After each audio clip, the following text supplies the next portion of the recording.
জয়ার একাকিত্ব ১৬ মে মুক্তি পাচ্ছে জয়া আহসান অভিনীত সিনেমা জয় আর শারমিন।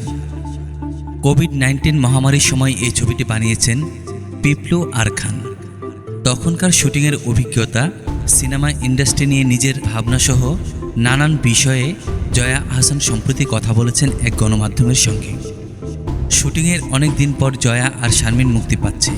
যে সময়টায় শুটিং হয়েছিল তখন ছিল করোনা মহামারী। সেই সময় প্রসঙ্গে স্মৃতিচারণ করে জয়া বলেন, সেই সময় যেসব ঘটনার মধ্য দিয়ে যাচ্ছিলাম মনে হয়েছে শিল্পী হিসেবে সময়টা ধরা উচিত। অনেকটা দমবন্ধ হয়ে যাচ্ছিল। সেই সময় মনে হয়েছিল আমরাও আছি, জানান দেওয়া। যে কোনো পরিস্থিতিতে আমরাও সিনেমা তৈরি করতে পারি। পিপলু ভাই প্রথম বলেছিলেন, আমি একটা ছবি করব জয়া, চলেন কিছু করি, থাকবেন কি না আপনি? তখন আমি বলেছি চলেন। প্রথমে তো ছোট ছবি করার কথা ছিল, তারপর বড় ছবি করার সিদ্ধান্ত নেন।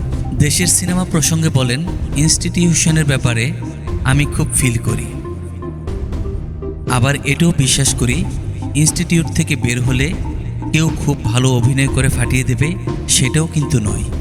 ইনস্টিটিউট আমাদের ডিসিপ্লিন শেখায়, বেসিক কিছু শেখায়, নইলে এগুলো শিখতে শিখতে অনেকগুলো বছর চলে যায়। ইনস্টিটিউট থেকে প্রপার লাইট, এডিটিং, বেসিক অভিনয় শিখে বের হবে, সে তখন শিক্ষিত হয়ে বের হবে, অন্তত অর্ধশিক্ষিত হয়ে বের হবে না। এগুলো নিয়ে যখন বের হবে ইন্ডাস্ট্রিটা তখন এগিয়ে যাবে। সেক্ষেত্রে ইনস্টিটিউশনটা আমাদের দরকার এবং আমাদের আলাদা আলাদা ফিল্ম ডিপার্টমেন্ট দরকার। মেকআপ ডিপার্টমেন্টটা আরও স্ট্রং হওয়া দরকার।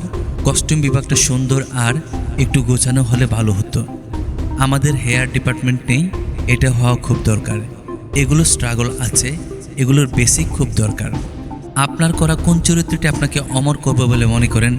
এমন প্রশ্নের উত্তরে জয়া বলেন, অমর করার মতো কিছু করেছি বলে আমার জানা নেই। তবে বাংলাদেশের ইতিহাস যতদিন থাকবে, মুক্তিযুদ্ধের ইতিহাস যতদিন থাকবে, মুক্তিযুদ্ধের ছবি যতদিন থাকবে, ততদিন গেরিলার বিলকিস বানু থেকে যাবে। সেটা করার সৌভাগ্য আমার হয়েছিল। তারপর ডুব সাঁতারের রেণু চরিত্রটা খুবই পছন্দের, ভালোবাসার। আমার খুব ভালোবাসার চরিত্র বিসর্জনে পদ্মা চরিত্রটা, যেটা আমি পশ্চিম বাংলায় গেলে টের পাই, মানুষ মনে রেখেছে।